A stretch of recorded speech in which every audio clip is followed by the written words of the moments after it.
मुंबई में विपक्षी गठबंधन INDIE की बैठक के बाद बीजेपी ने जोरदार हमला बोला है। पूर्व केंद्रीय मंत्री और बीजेपी सांसद रविशंकर प्रसाद ने विपक्ष के नेताओं से कई सवाल पूछे हैं। रविशंकर प्रसाद ने पूछा है कि तीसरी बैठक में भी भारत का कोई विजन नहीं दिखा, गरीबों महिलाओं के उत्थान का भी कोई प्लान नहीं दिखता है, न ही देश के विकास की कोई रूपरेखा दिखी। रविशंकर प्रसाद ने कहा कि मोदी के विकल्प की तलाश में निकले विपक्ष के नेताओं का सिर्फ एक ही मकसद है पीएम मोदी को मन भर गाली दो। बेंगलोर, मुंबई, इस पूरे बैठक में तीसरी बार क्या आपको भारत का कोई विजन दिखाई पड़ा? क्या गरीबों के कल्याण के लिए कोई प्रामाणिक विकल्प सामने आया? क्या देश की महिलाओं, बच्चों, स्वास्थ्य के लिए कोई ठोस बातें कही गई? क्या भारत की संप्रभुता, सुरक्षा, आतंकवाद के खिलाफ प्रामाणिक संकल्प का कोई संकेत दिया गया?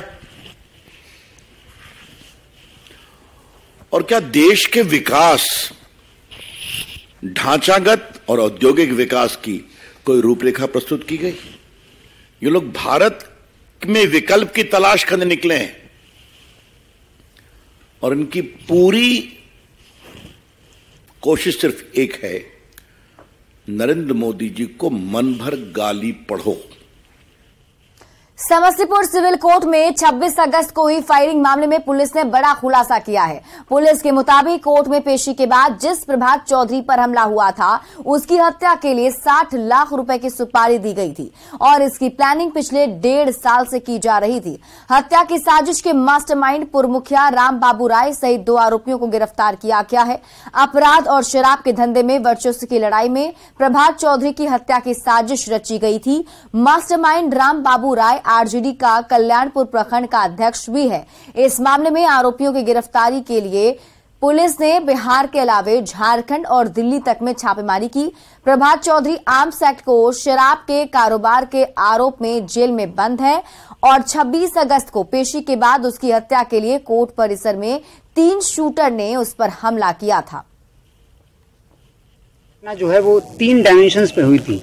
इसका सबसे ऊपर का टॉप मोस्ट डायमेंशन है मास्टरमाइंड का, जिसने इस घटना को पूरा करने का प्लान किया था। उस मास्टरमाइंड गैंग में कल्याणपुर पंचायत का राम बाबू राय मुखिया है।